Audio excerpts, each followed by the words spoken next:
नया घर। यह कहानी गुड़गांव के रहने वाले गणपत की है। यह कहानी गणपत बयान करते हैं। लगभग 10 से 12 साल पहले मेरे 5 साल के बेटे और मैं एक नए घर में चले गए। खैर, यह हमारे लिए नया नहीं था, लेकिन यह वास्तव में बहुत पुराना घर था। घर के अंदर हमेशा थोड़ी गर्मी और थोड़ी ठंडी होनी चाहिए। मैंने देखा था कि पहली बार जब मैं घर देखने गया था तब गर्मी का मौसम था, परंतु फिर भी वे घर ठंडा था। उस पुराने घर के बारे में मैं बहुत कुछ नहीं जानता था। यह घर के बारे में मुझे अपने दोस्त अक्षय ने बताया था, जो ब्रोकरी का काम करता था। इसके बाद हमारे घर में अपने काम के लिए एक दूसरी मित्र आई थी। हम बैठे थे और कुछ मिनट तक बात कर रहे थे, लेकिन वह पूरे समय असहज लग रही थी।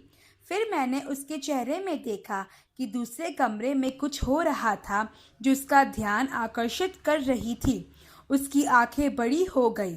उसने कहा, मुझे जाना है। मैंने उससे पूछा कि क्या गलत था, लेकिन उसने कहा कि वह मुझे बताना नहीं चाहती। मैंने उसके बाद उससे कुछ नहीं कहा, क्योंकि उसकी प्रतिक्रिया मुझे गुस्सा दिलाने की तरह थी। दरवाजे से बाहर निकलने पर उसने आखिर में यह कहा कि यह घर प्रेतवादित है, लेकिन वह मुझे यह नहीं बताया कि उसने क्या देखा था। जो उसने कमरे में देखा था, उससे मुझे वो अभी तक चीज़ नहीं बताई है। वह खुद भी उस चीज़ के बारे में सोचती है तो डर से कांपने लगती है। उस रात के लगभग 1 हफ्ते बाद मेरे 5 साल के बेटे ने खेलते खेलते मुझसे पूछा कि बेडरूम में बूढ़ी औरत कौन थी। मैंने उस बूढ़ी औरत को कभी नहीं देखा था और ना ही मुझे अपने बेटे की इस बात पर विश्वास आ रहा था। मैंने उससे कहा कि उसने कोई औरत को नहीं देखा होगा और वे उसका भ्रम ही होगा। एक दिन मैं काम के लिए जा रहा था, लेकिन जब मुझे कार मिली तो मुझे महसूस हुआ कि मुझे कुछ लेने के लिए घर में वापस भागना होगा। मैं घर के लिए चला गया और जैसे ही मैं दीवार पर हाथ रखा तो फोटो फ्रेम जो दीवार पर टंगी हुई थी वे नीचे गिर गई। वे फोटो फ्रेम दीवार पर बहुत अच्छी तरह से चिपकी हुई थी और मेरा हाथ भी फ्रेम से बहुत दूर था। मैं यह देखकर चौंक गया। यह बहुत अजीब थी। मैंने कभी ऐसी घटना का अनुभव नहीं किया था। कुछ देर बाद मैंने यह महसूस किया कि इससे पहले भी कई चीज़ यहाँ से वहाँ होती थी और कई चीज़ें तो पूरी तरह से गायब हो जाती थी। पर इस घटना से पहले मैंने उन चीज़ों पर ज़्यादा ध्यान नहीं दिया। मैं फिर घर से अपनी गाड़ी की ओर चला गया। लगभग 6 महीने तक घर में रहने के बाद मैंने डेक के बोर्ड में एक अजीब वर्ग को देखा। कोई संभाल नहीं था, लेकिन मैं इसे चुभाने में सक्षम था। छेद बस के माध्यम से फिट करने के लिए काफ़ी बड़ा था और एक सीढ़ी नीचे जा रही थी। किसी कारण से मैं नीचे गया और खुद को एक घर के तहखाने में देखा। यह मूल रूप से सिर्फ एक कमरा था जिसे धरती से बाहर खोदा गया था। कोई भी निर्मित दीवार या पत्थर का समर्थन या ऐसा कुछ भी नहीं था जो यह बात बता सके कि यह एक तहखाना था जो घर के साथ बनाया गया था।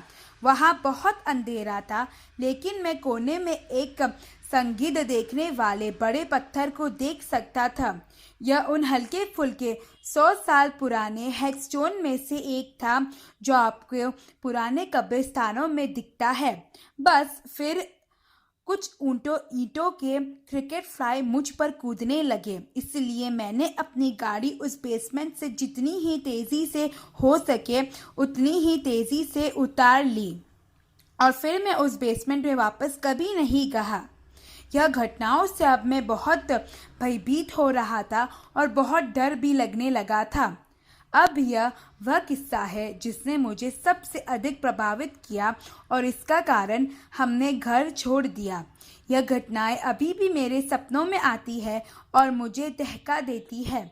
एक रात मैं बिस्तर पर था, लेकिन अभी तक सोया नहीं था। अपने पेट पर लेटा हुआ था। मैंने किसी को कमरे में चलते हुए सुना। मैंने सुना कि यह किसी के नक्शे कदम की आवाज़ है जो मेरे बिस्तर के पास आ रहे थे। मुझे बाद में एहसास हुआ कि यह तथ्य कि मैंने सुना है कि पैर अजीब थे क्योंकि कमरे को कालीन किया गया था। जब पदयात्रा मेरे बिस्तर पर पहुंची तो मुझे लगा कि कोई मेरे पीठ पर हाथ रख रही है।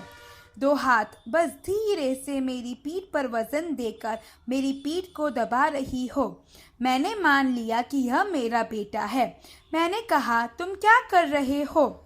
लेकिन किसी ने जवाब नहीं दिया। मैंने ऊपर देखा तो कोई नहीं था। मैंने उठकर अपने बेटे के बेडरूम की जांच की, लेकिन वह सो रहा था। मैं वापस अपने कमरे में बिस्तर पर लेट गया, पर इस बार मैंने कुछ महसूस नहीं किया। उस रात के बाद हमने कोई ऐसी घटना का अनुभव नहीं किया, परंतु जो घटनाएं घट चुकी थी उसके ख्याल से हम बाहर नहीं आ सकते थे, इसलिए हमने वह घर छोड़ दिया। मेरे दोस्त ने मुझसे पूछा कि मैंने वह घर क्यों छोड़ा। मैंने उन घटनाओं को बयान की जिससे मैं और मेरा बेटा गुजरा था। अक्षय यह सुन खुद चौंक गया था। वह घर अभी भी वही बंद पड़ा है। इस कहानी से हम यह सीखते हैं कि हमें हमेशा नया घर खरीदने से पहले उसकी अच्छे से जांच करानी चाहिए और घर में घटने वाली घटनाओं को कभी नज़रअंदाज नहीं करना चाहिए।